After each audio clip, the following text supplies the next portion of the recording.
Saya itu mikir, kalau Inna Atoina sama Kulhu nyalon jadi presiden, menang tak?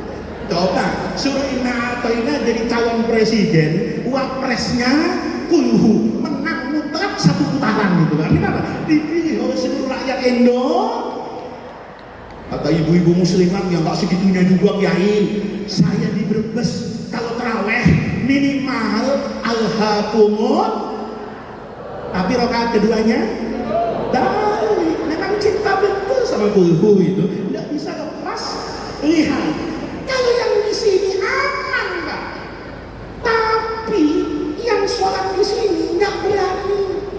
Kenapa? Walaupun di belakang itu banyak yang hafal Quran, kalau tidak terlatih mimpin sholat dalam rakaat yang panjang, berantakan sholat. Kenapa? Kalau Bapak hafal Quran, sedang mentakbir bacaan hafalannya, kan duduk, kan pegang mushaf kan. Kalau nanti lupa, tinggal lihat mushaf. Tapi imam itu butuh konsentrasi tinggi. Makanya Bapak jangan kurang ilmu. Karena ilmunya baru ngaji di pesantren.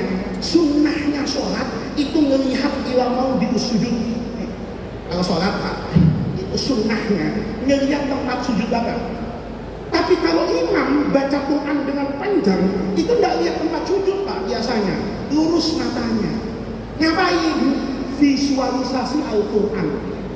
Di depan dia, itu mushaf dibuka. Karena kalau tidak dibuka, ini Al-Baqarah Pak. Salah ingat halaman, mungkin ada puluhan ayat yang terlewatkan tanpa rasa. Maka hafiz itu jadi imam, dia bayangin halaman sekian, atasnya ini, bawahnya ini, dibalik ketemu ini, bawahnya ini, supaya terjaga. Kalau di Indonesia, apalagi di kota besar, sulit cari imam begitu Pak. Kenapa? Tukang sate nggak ada akhlaknya. Saya pernah sholat itu bubar Pak. Kenapa? Baru bismillah saya. Bismillahirrahmanirrahim. Tukang sate ngipas-ngipas sate depan masjid. Mana mihrabnya bolong lagi. Begitu saya basmalah, asapnya tuh sampai ke hidung saya. Saya cium. Ini sate apa kata saya? Ini ayam apa kambingnya? Perangusnya kayaknya kambing nih. Ini kambingnya, kambing cempek ilmu Tegal. Apa Pak Moi Brebes ya kata saya. Akhirnya berat. Sulit Pak. Maka yang Arab nih, Arab Mesir, tidak ada yang mau maju. Yang muka Melayu kalah mental, diam. Maka dia ini terawih ini lama. Tahu-tahu Pak, ada orang Mesir maju ke depan itu, maju Pak. Saya masih ingat betul itu. Pakai celana jeans, musim dingin waktu itu. Ramadan itu Desember di tahun 99. Pakai jeans yang hitam itu. Pakai baju putih, dasi merah, pakai jas. Ini kalau di Brebes, sekjen PDIP Pak. Kenapa? Dasinya merah gitu. Maju, langsung mimpin apa ini? Sholat. Saya waktu itu sudah dosa sama orang itu. Hati saya itu nyela orang itu. Ini yang kata guru saya, halakamruun lam ya'rif qadra, tidak tahu diri. Lu pikir Inna Atoina rakaat pertama sama aku main maju aja. Saya masih ingat betul. Hati saya sudah kotor Pak. Saya bilang ini orang apa? Nggak ada yang nawarin, langsung maju. Hebatnya, begitu sudah di mihrab, nengok ke diri Pak. Kebetulan saya di depan. Dia nanya, malam ini rawehnya yang harus dibaca rakaat pertama surah apa? Karena saya kemarin ikut, saya tahu malam ini masuk juz hampir ke-8, mau ke-9. Saya ngomong aja seingat saya, surah Al-A'raf. Sambil ngomong begitu, hati saya tuh ngomong, mampus lu kata saya.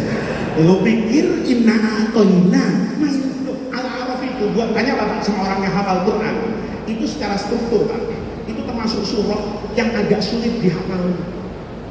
Kalau lancar Al-A'raf, Al-Baqarah itu gampang. Kalau lancar Al-A'raf, At-Taubah terusan itu mudah. Al-A'raf itu agak susah. Maka ketika dia nanya, senang betul saya.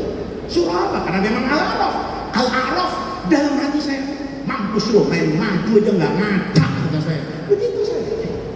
Tahu-tahu dia mimpin sholat baca al-araf itu lancar tanpa salah. Rakaat keduanya itu satu, rakaat pertamanya al-a'raf sampai al-anfal itu disingkat. Rakaat keduanya itu surah at-taubah dibaca.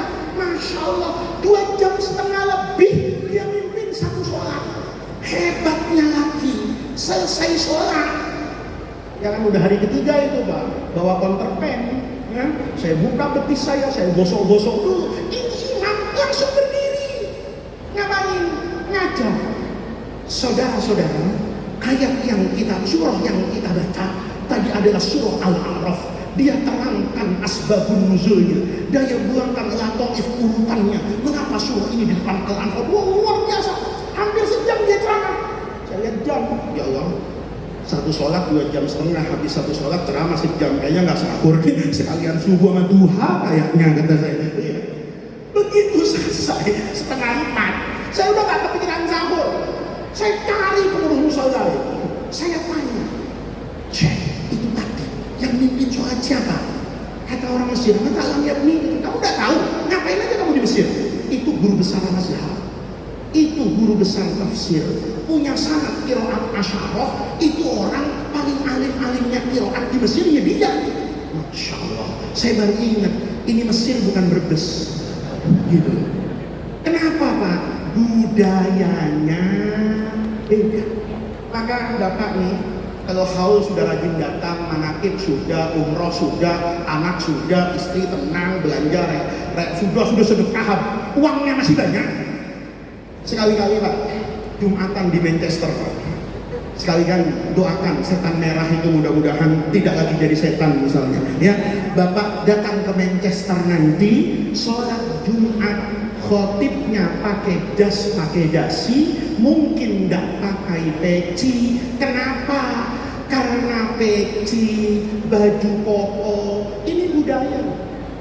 Sarung, jubah sekarang, itu kan bukan jubahnya Rasulullah. Jubah sekarang saya beli di Mekah pakai resleting. Emang ada zaman Nabi resleting? Gak ada. Pakai kancing dari plastik. Zaman Nabi gak ada plastik. Itu kreativitas manusia. Buktinya Pak, saya ini kalau menjahit baju itu lehernya begini Pak.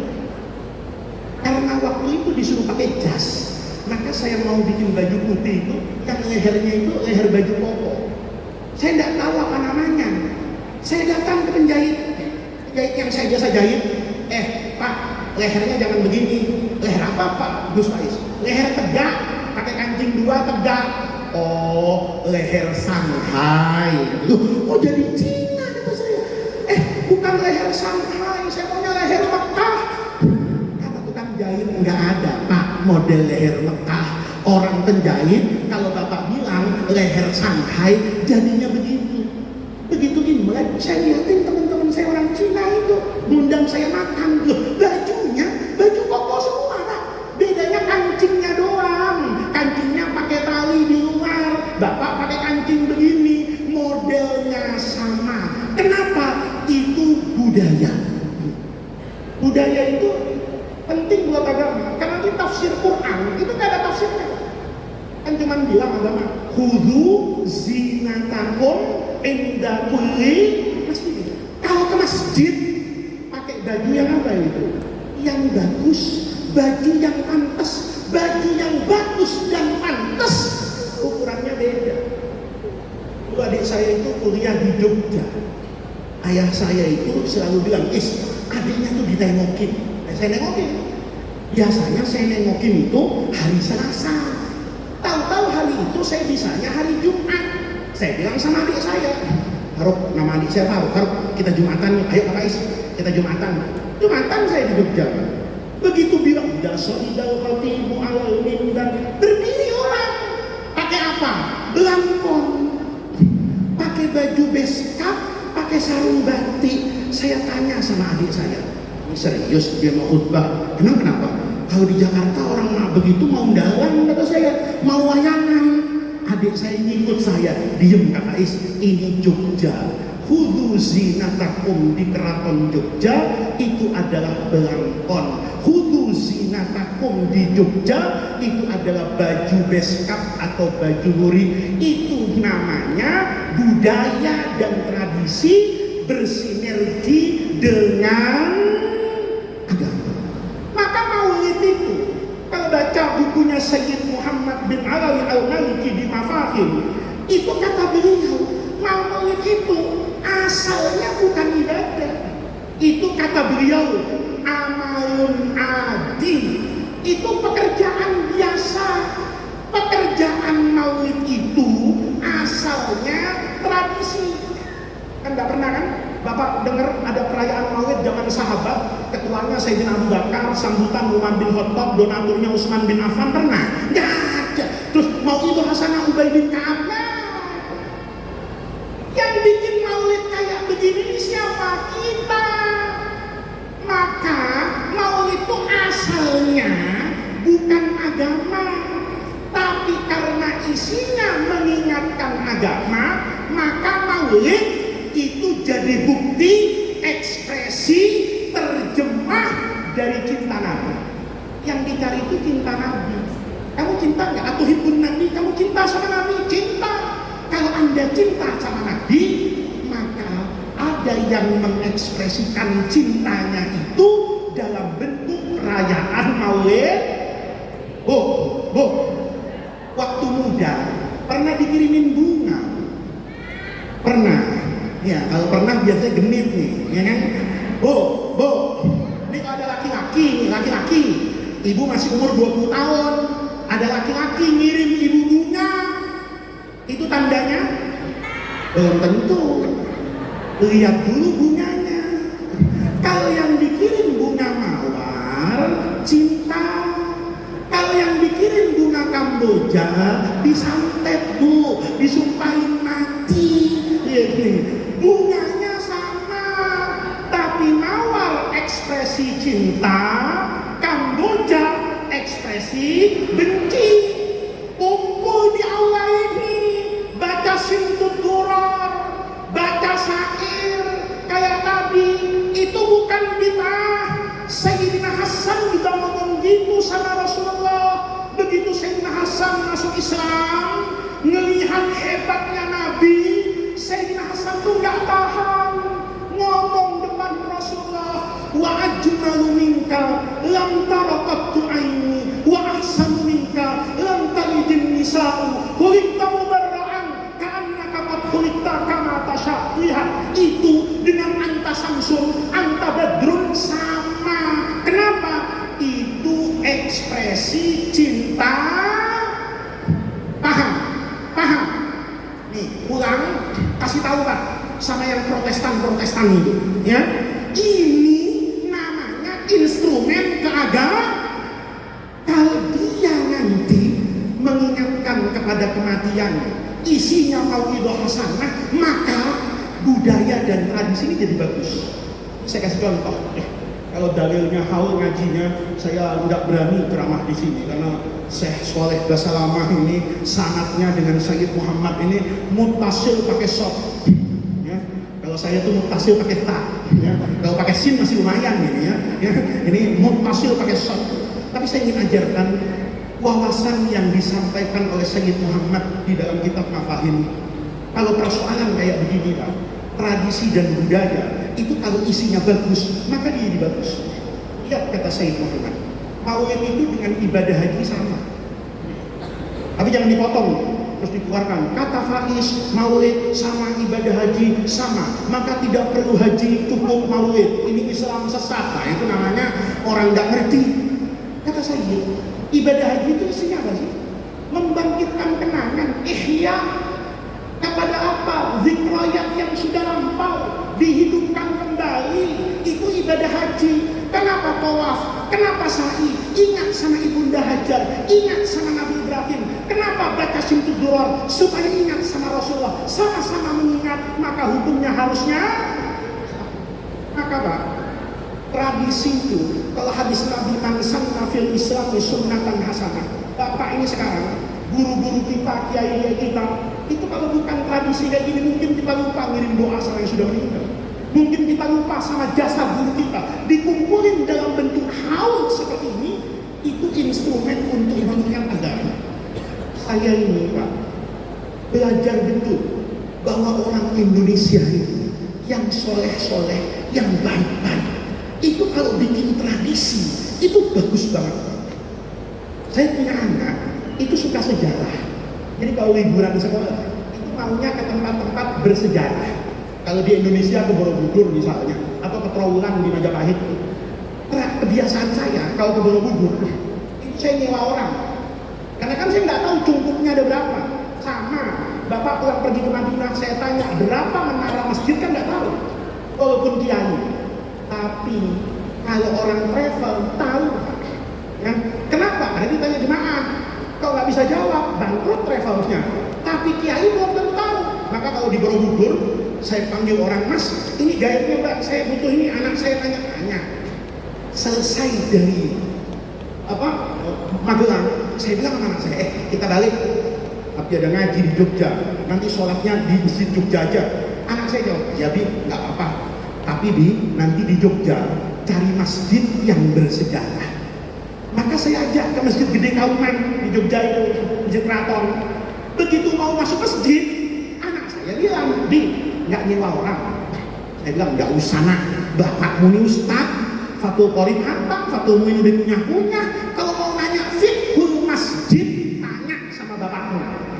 Oh gitu ya Bi, jadi Abi ngerti soal masjid, ngerti tenang, nggak usah bayar orang. Sholat saya. Selesai sholat, anak saya itu kan generasi Samsung sama iPhone. Beda, kalau saya kan generasi kalamun alafdul mufid. Ini generasi cerdas sekarang kritis. Selesai sholat, narik tangan saya. Bi, masjid ini aneh. Saya tanya, anehnya di mana nak? Lihat mihrabnya. Ini Pak, masjid tuh dinding depannya itu lazimnya di Indonesia. Biasanya lafaz Allah di kanan, lafaz Nabi di kiri. Atau ada ayat kursi, ada yang disebut nasor, ada macam-macam lah. Ya. Di masjid Jogja, anak saya itu kritis.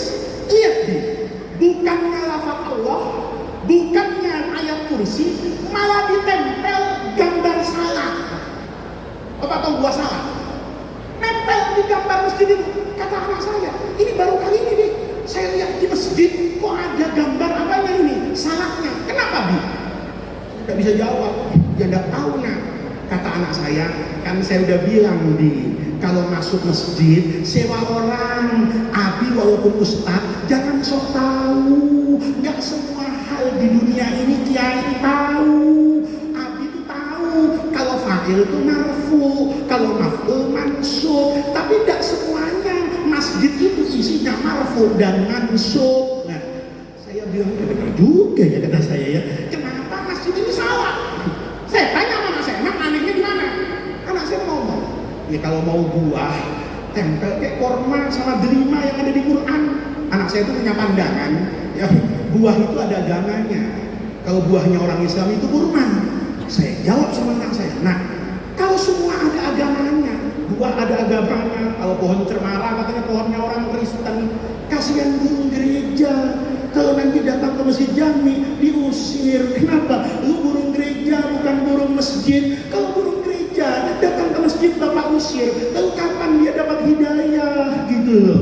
Ini pikiran anak saya. Maka saya bilang, nah apa salahnya? Iya pokoknya Bi, kenapa kok yang ditempel salah? Karena saya nggak bisa jawab.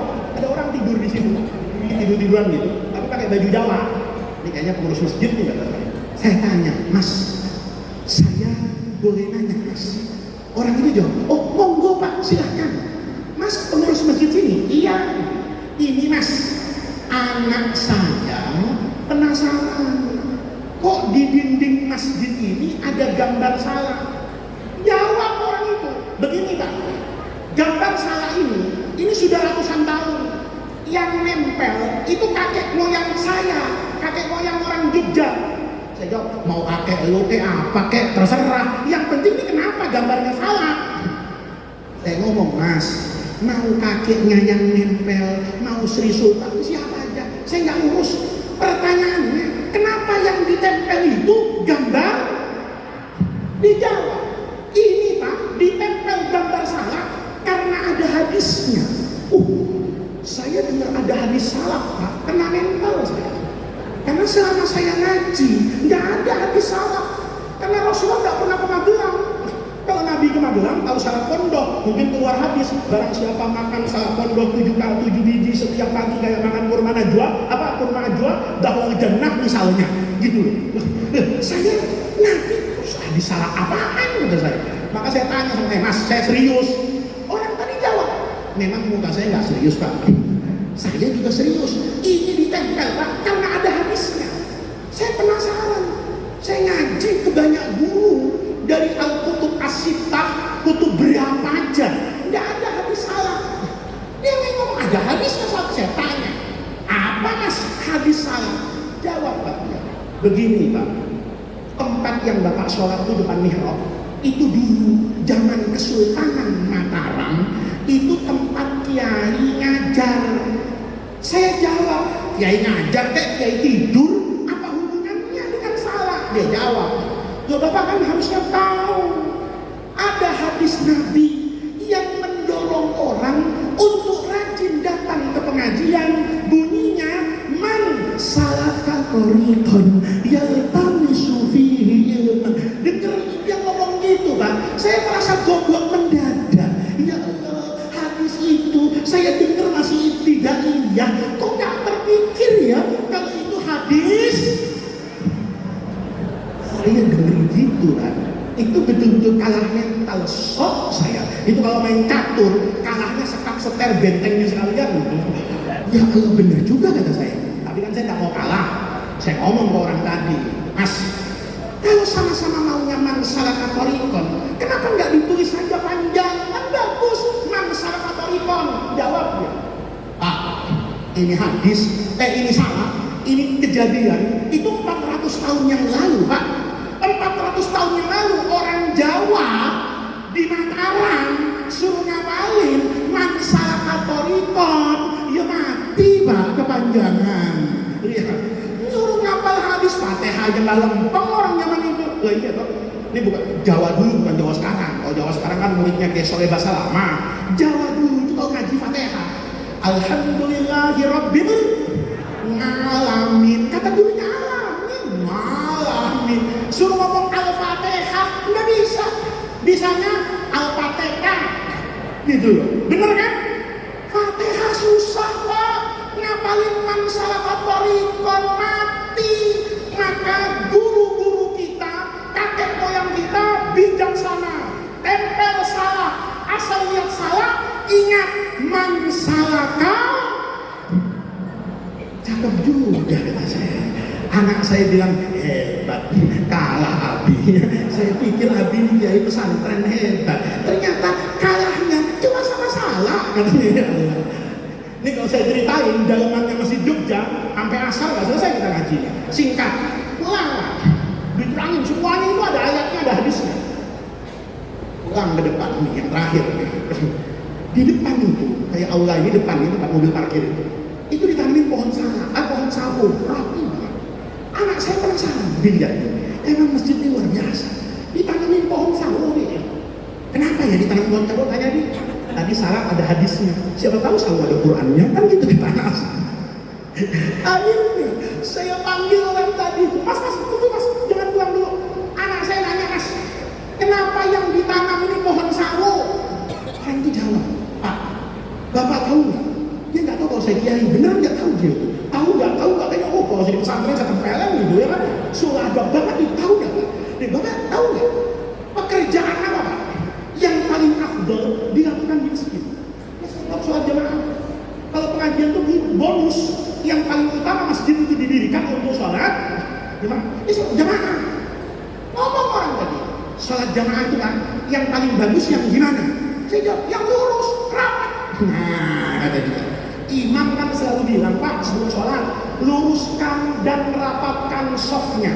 Itu bahasa Arabnya, sawu sufufakum fa inna taswiyatas sufuf min tamamis sholat. Sawu lama-lama jadi cakep nggak? Begitu yang sawu di depan ngomong sama temennya, sawu, iya gua paham, kan lurus. Begitu masuk masjid, ingat sawu, lurus. santri Darussalam nggak usah minum. Nanti depan masjidnya ditanam pohon sawo. Insya Allah softnya nggak lempeng, panen, berbuah, dicolongin sama orang sedroh. Lihat, nih Pak, itu namanya budaya dan ya. Jadi kalau tujuannya baik, di sini ingat wafat, di sini ingat Maulidah Hasanah, bagaimana orang diingatkan dengan kematian tanpa ketakutan. Ya kan kita datang haul, kan ingat mati, Pak. Tapi asik, kenapa? Dikasih makanan, suruh ingat mati, tapi makanannya banyak nih guys. Ya, disuruh ingat mati, tapi dengan cara yang ada tertawanya, ada lembutnya.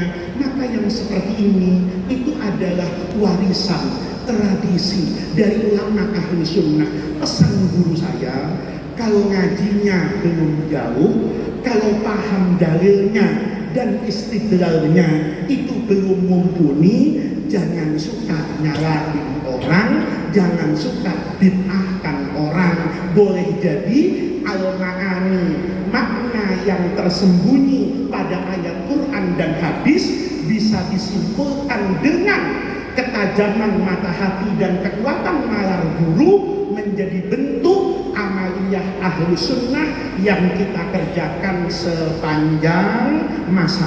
Maka mudah-mudahan hadirnya kita di majelis yang baik ini, hormat kita kepada almarhumain dengan melangkahkan kaki datang ke majelis ini, semoga semua yang kita baca, semua yang kita lihat, semua yang kita dengar, semua yang kita dapatkan dari majelis ini, bertemu dengan para ulama, bertemu dengan para habaib, bertemu dengan hamalatul Quran, bertemu dengan penjaga sanad agama ini, mudah-mudahan itu menjadi tawassul dan wasilah kita untuk mendapatkan khairat dunia wal akhirah. Mudah-mudahan Allah menjaga kita semua, menjaga kedua orang tua kita, menjaga keluarga kita, menjaga dzurriyyah kita, menjaga orang-orang yang kita cintai.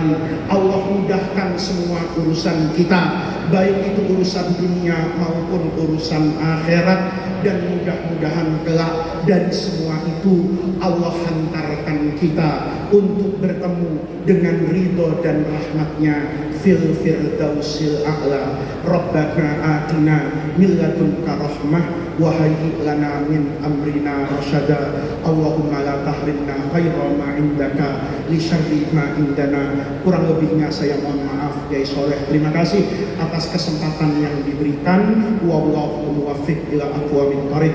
Wassalamualaikum warahmatullahi wabarakatuh. Alaina syaqiyan wa la mahruna. Allahumma inna nas'aluka al-'afwa wal afiyah wal mu'afadat daimah fid dini wad dunya wal akhirah wal fawza bil jannah wan najata minan nar. Allahumma ahillahu alaina bil yumni wal iman was salamati wal islam qabla nuzulihi minas sama. Ya Allah, ya Allah, ya Allah, ya Allah, ya Allah, ya Allah, ya Allah. Allahumma ya khafiyal bala ikfinal bala qabla nuzulihi minas sama. Ya Allah, ya Allah.